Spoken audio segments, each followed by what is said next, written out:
Hello dear students, कैसे हो आप सब। चलो स्टार्ट करते हैं एसिड बेसिस एंड सॉल्ट्स का आज लास्ट लेक्चर। ठीक है, तो लास्ट लेक्चर है जो इसमें हम पढ़ेंगे वॉशिंग सोडा के बारे में। ठीक है, उसके बाद हम देखेंगे एक छोटा सा टॉपिक होता है डेफिनेशन टाइप, हाइड्रेटेड सॉल्ट्स क्या होते हैं और वाटर ऑफ क्रिस्टलाइजेशन क्या होता है, ये चीज़ देखेंगे साथ में, और साथ में देख लेंगे प्लास्टर ऑफ पेरिस। तो ये सारा हमारा चैप्टर यहाँ खत्म हो जाएगा।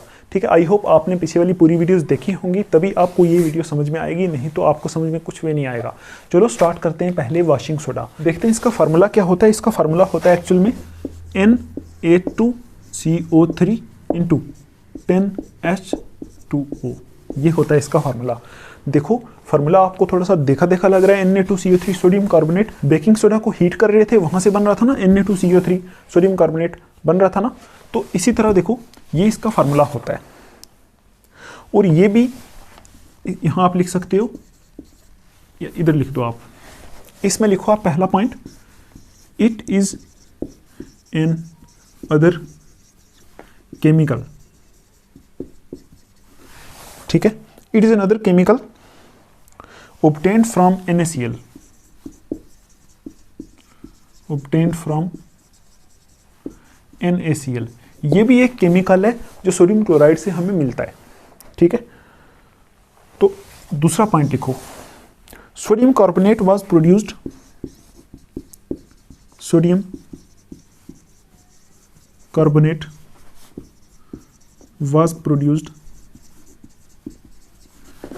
by heating baking soda. पता है आपको, अभी हमने बेकिंग सोडा को हीट किया था। बेकिंग सोडा को हीट करो तो वहां से मिलता है हमारा Na2CO3। तो वो क्या चीज होती है? Na2CO3 होता है सोडियम कार्बोनेट, वो मिलता है हमें बेकिंग सोडा से। तो अब देखो यहां recrystallisation of sodium carbonate gives washing soda.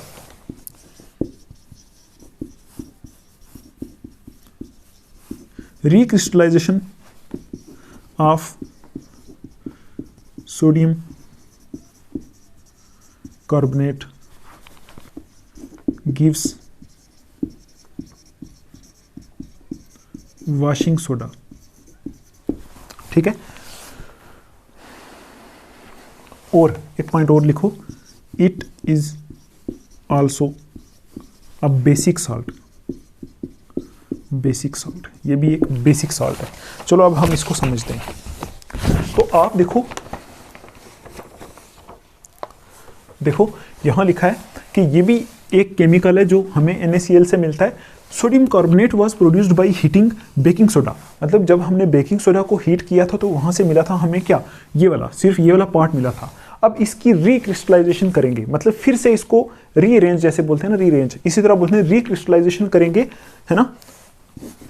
देखो ना, रिक्रिस्टलाइजेशन ऑफ सोडियम कार्बोनेट, इस सोडियम कार्बोनेट की रिक्रिस्टलाइजेशन जब करेंगे तो उसमें क्या होता है, एक्चुअल में साथ में 10 वाटर मॉलिक्यूल्स लग जाते हैं। तो एक्चुअल में इस पूरे का नाम होता है सोडियम कार्बोनेट, 10 को बोलते हैं डेका। तो सोडियम कार्बोनेट डेका, और वाटर को बोलते हैं हाइड्रेट। कैसे बोलोगे? Sodium carbonate Deka hydrate. और ये जो सोडियम कार्बोनेट डेका हाइड्रेट होता है, इसी को हम क्या बोलते हैं? Washing soda. ठीक, आपको समझ में आया? तो देखो इसकी रिक्रिस्टलाइजेशन कैसे करते हैं, यहाँ रिएक्शन लिखो, Na2CO3 कहाँ से मिलता है? बेकिंग सोडा को हीट करके। ठीक, प्लस 10H2O, 10 H2O के साथ इसको क्या करते हैं, रिएक्ट कराते हैं। तो यहाँ से हमें मिल जाता है Na2CO3, ऐसे डॉट लगा के लिखोगे 10H2O, यहाँ से ये मिल जाता है। और यही क्या होता है हमारा वॉशिंग सोडा। तो आप मुझे बताओ, क्या इसमें सोडियम क्लोराइड यूज हुआ ना? क्यों? देखो बेकिंग सोडा में तो सोडियम क्लोराइड यूज हुआ था ना, बेकिंग सोडा से ही तो हमें ये मिला। आप मुझे बताओ, अगर बेकिंग सोडा ना होता तो ये हमें कहां से मिलता फिर? Na2CO3, है ना। तो अगर NaCl ही ना होता तो फिर तो बेकिंग सोडा भी ना होता, है ना। तो बेकिंग सोडा ना होता तो वहां से हमें ये ना मिलता, तो फिर तो ये भी नहीं बनता। इसका मतलब ये जो सारे कंपाउंड्स हम पढ़ रहे हैं, ये कहां से मिले हमें? कॉमन साल्ट से, सोडियम क्लोराइड से। ठीक, समझ में आ रहा है आपको? Na2CO3 प्लस 10H2O करोगे तो ये क्या चीज़ है? सोडियम कार्बोनेट, और ये क्या चीज़ है? सोडियम कार्बोनेट डेकाहाइड्रेट, इसी को बोलते हैं हम वॉशिंग सोडा। और ये जो 10H2O है ना साथ में लगा हुआ, इसको पता क्या बोलते हैं? इसको बोलते हैं हम इसको बोलते हैं water of crystallisation, water of crystallisation. मतलब जब आपको किसी कंपाउंड के साथ ऐसे वाटर जुड़ा हुआ दिखेगा उसको बोलते हैं वाटर ऑफ क्रिस्टलाइजेशन। ठीक है, समझ में आ रहा है? अब आप देखो इसके यूजेस।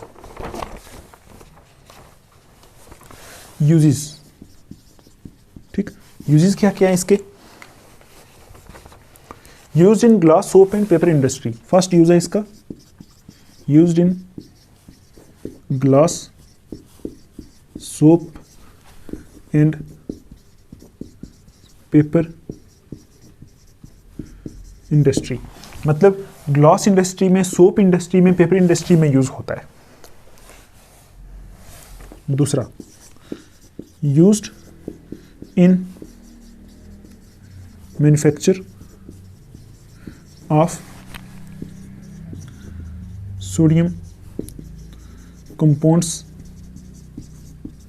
Like borax. ठीक है, ये बोराक्स के बारे में आप 11th में पढ़ोगे। ये सोडियम का एक कंपाउंड होता है, इसकी मैन्युफैक्चर में यूज होता है। क्या चीज? Washing soda.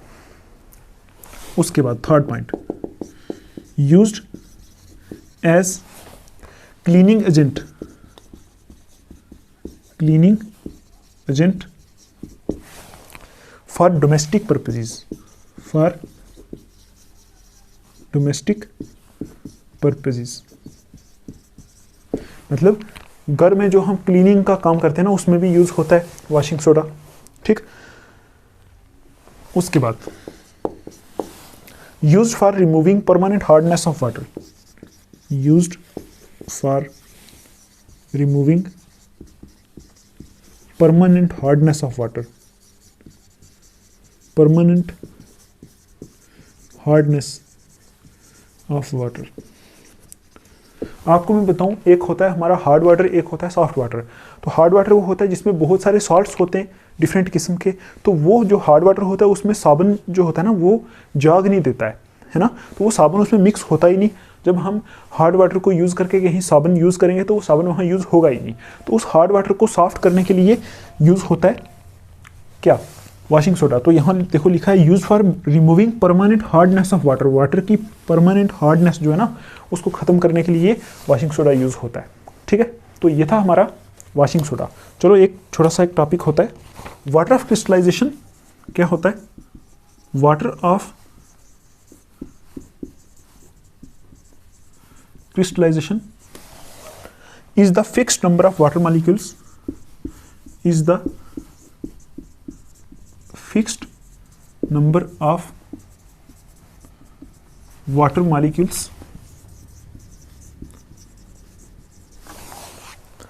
in one formula unit of a salt, in one formula unit of a salt, of a salt। इस सॉल्ट के एक फार्मूला में जितने वाटर मॉलिक्यूल होते हैं क्या होते हैं? वो एक्चुअली में fixed number of water molecule होते हैं। जैसे अभी हमने देखा था Na2CO3 इंटू 10H2O था, है ना। तो इसमें 10 वाटर मॉलिक्यूल थे, है ना। एक फार्मूला यूनिट में 10 मॉलिक्यूल थे, तो उनको हम क्या बोलते हैं? Water of crystallisation. तो आप पढ़ सकते हो water of crystallisation is the fixed number of water molecules, है ना, in one formula unit of a salt. मतलब किसी सॉल्ट के एक फार्मूला में कितने वाटर मॉलिक्यूल है उसको क्या बोलते हो? Water of crystallisation. देखो एक तो ये वाला सॉल्ट था जिसमें वाटर ऑफ क्रिस्टलाइजेशन था, ठीक है। और क्या हो सकते हैं? अदर सॉल्ट्स और हो सकते हैं ना, having water of crystallisation, water of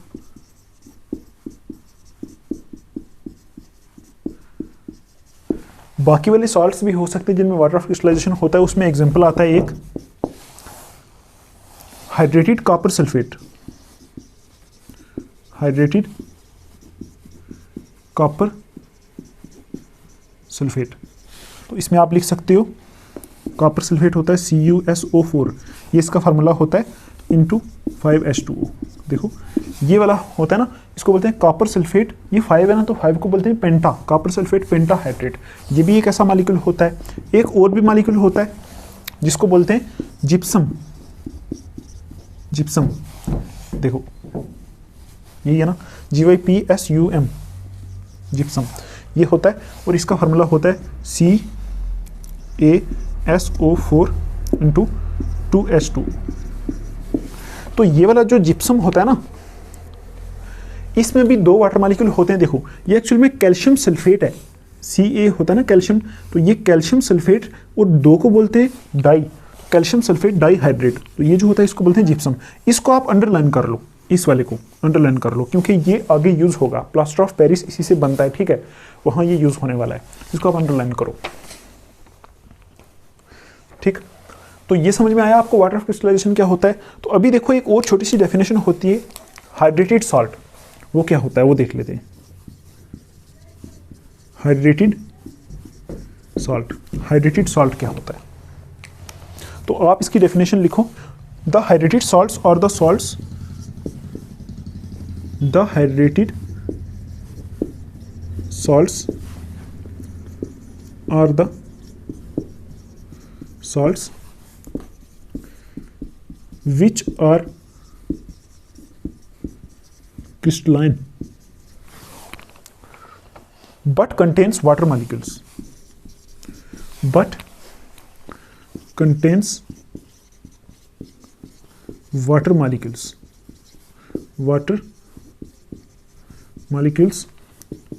called water of crystallization, water of crystallisation.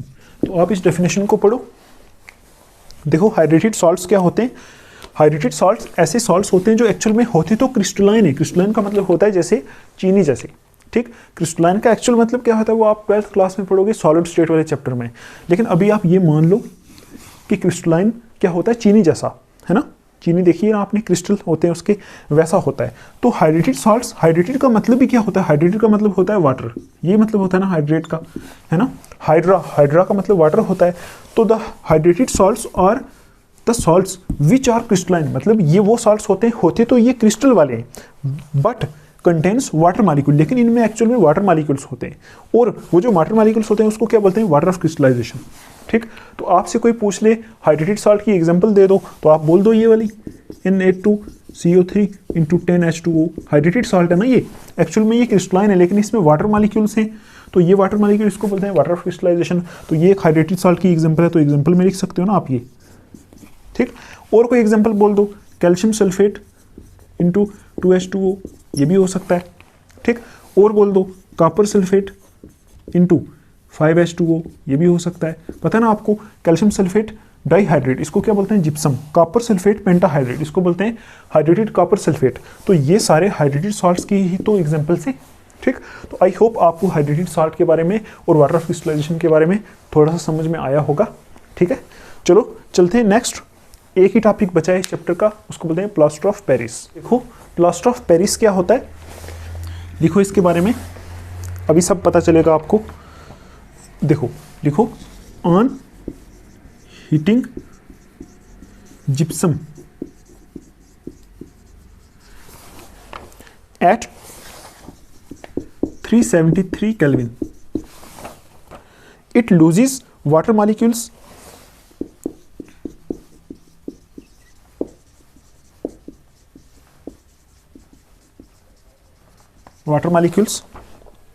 and becomes calcium sulfate and becomes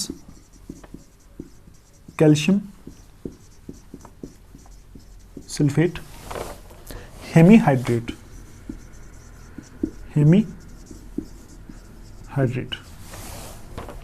क्या, कैल्शियम सल्फेट CaSO4 और हेमीहाइड्रेट का मतलब हो गया 1/2H2, ठीक है। This is called plaster of Paris, this is called plaster of Paris. तो आप देखो यहां से मैंने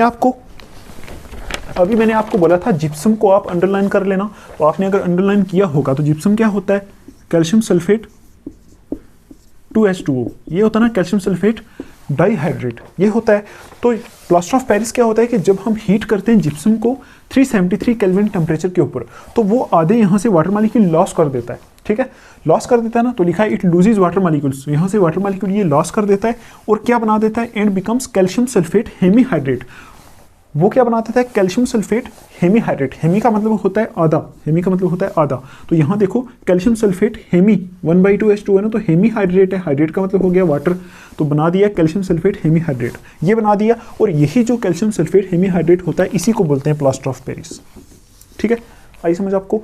ये जो कंपाउंड होता है ना कैल्शियम सल्फेट हेमीहाइड्रेट, इसी को हम बोलते हैं प्लास्टर ऑफ पेरिस, ठीक है।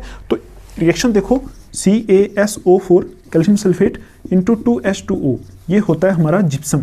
इसको जब हम क्या करते हैं, हीट करते हैं, ठीक है, कितने हीट करते हैं, 373 केल्विन टेम्परेचर के ऊपर हीट करते हैं। तो ये क्या होता है एक्चुअल में, जिप्सम, ठीक है। हीट कर दिया तो क्या बना होगा यहाँ से, CaSO4 इंटू 1/2H2O, ये बन जाएगा, ठीक है। समझ में आ रहा है आपको। और वो क्या चीज़ है, यही तो है प्लास्टर ऑफ पेरिस, जिसको हम POP बोल सकते हैं, प्लास्टर ऑफ पेरिस, ठीक था ना। ये एक्चुअल में होता क्या है, देखो, this substance is used by doctors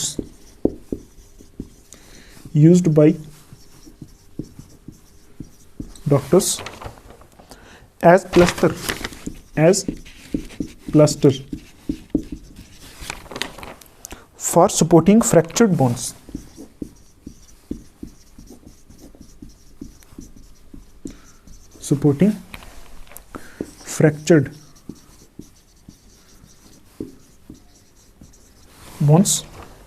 in the right position।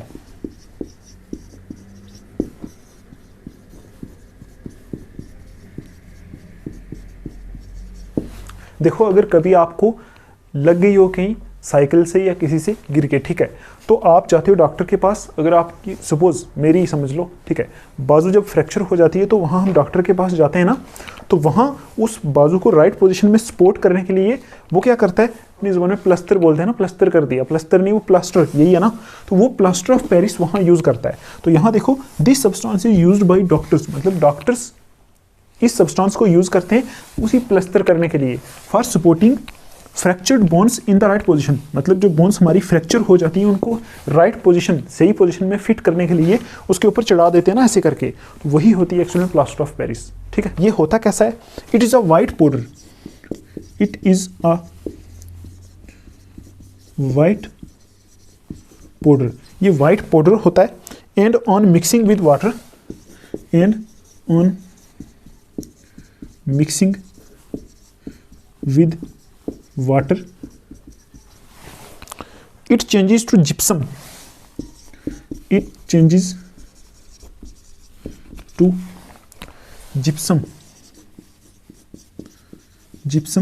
again, giving a hard mass,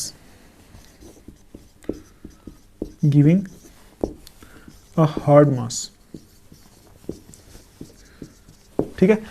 आप ये सोचो, जब हम इसको हीट करते हैं तो वाटर लॉस हो जाता है, जब आप इसके साथ फिर से पानी मिक्स कर दोगे, है ना, देखो, जब फिर से इसके साथ पानी मिक्स कर दोगे तो फिर से जिप्सम बन जाएगा, ये है ना, समझ में आ रहा है आपको। तो देखो, ये एक्चुअल में वाइट पाउडर होता है,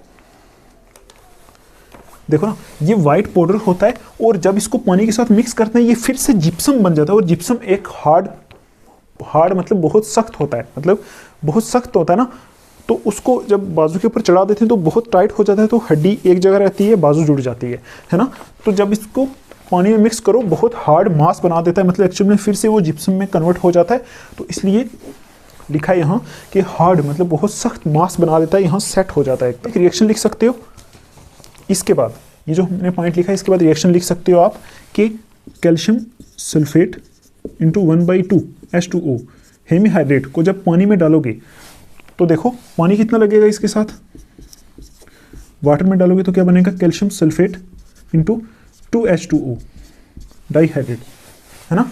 तो देखो यहाँ 1/2 है ना, तो हमें कितना चाहिए, 2H2O चाहिए, तो यहाँ मैं 1:1/2 लिख सकता हूँ। 1:1/2 कितना होता है, कितना होता है 1:1/2, 1.5 होता है ना, ये 1.5, तो 1.5 प्लस हाफ कितना हो गया 2, तो यहाँ 1.5 लगा दोगे तो यहाँ हाफ तो बन जाएगा 2H2O। तो ये रिएक्शन होती है जब इसको पानी के साथ मिक्स करो फिर से जिप्सम बन जाता है, ये क्या है, जिप्सम। ठीक, ये आप रिएक्शन इसके नीचे लिख सकते हो। और ये क्या चीज़ थी, ये एक्चुअल में ये तो POP है ना, प्लास्टर ऑफ पेरिस। ठीक, चलो अब हम देखते हैं इसके यूजेस। पहला यूज होता है यूज्ड फॉर मेकिंग टॉयज, मतलब खिलौने बनाने के लिए यूज होता है।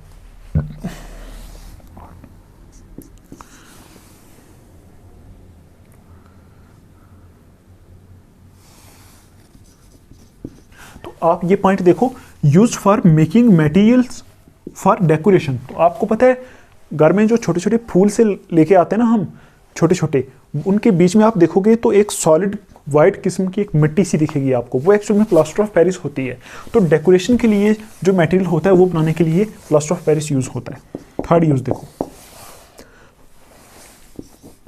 फॉर मेकिंग, यहां लिख लो used for making smooth surfaces, smooth surfaces है ना।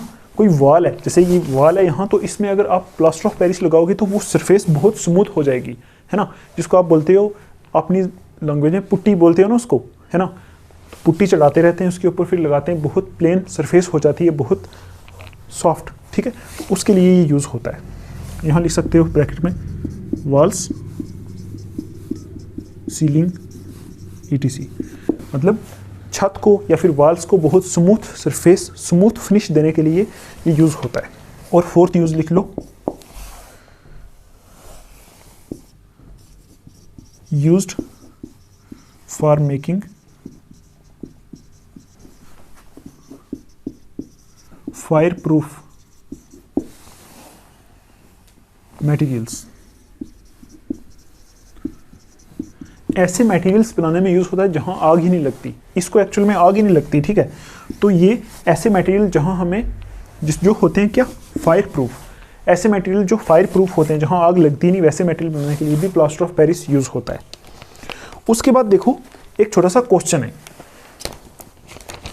क्वेश्चन क्या है, क्वेश्चन ये है कि why is calcium sulphate, why is calcium sulphate hemihydrate called plaster of Paris, called plaster of Paris. ठीक, ये क्वेश्चन है हमारा। तो क्वेश्चन है कि ये जो हमारा कैल्शियम सल्फेट हेमी हाइड्रेट होता है इसको प्लास्टर ऑफ पेरिस बोलते क्यों है। ठीक, तो इसका आंसर देखो, because it is derived from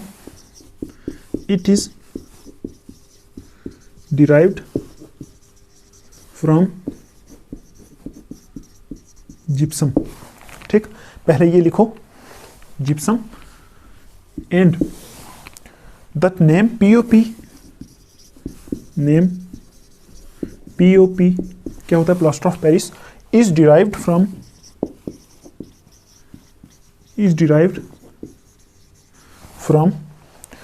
the large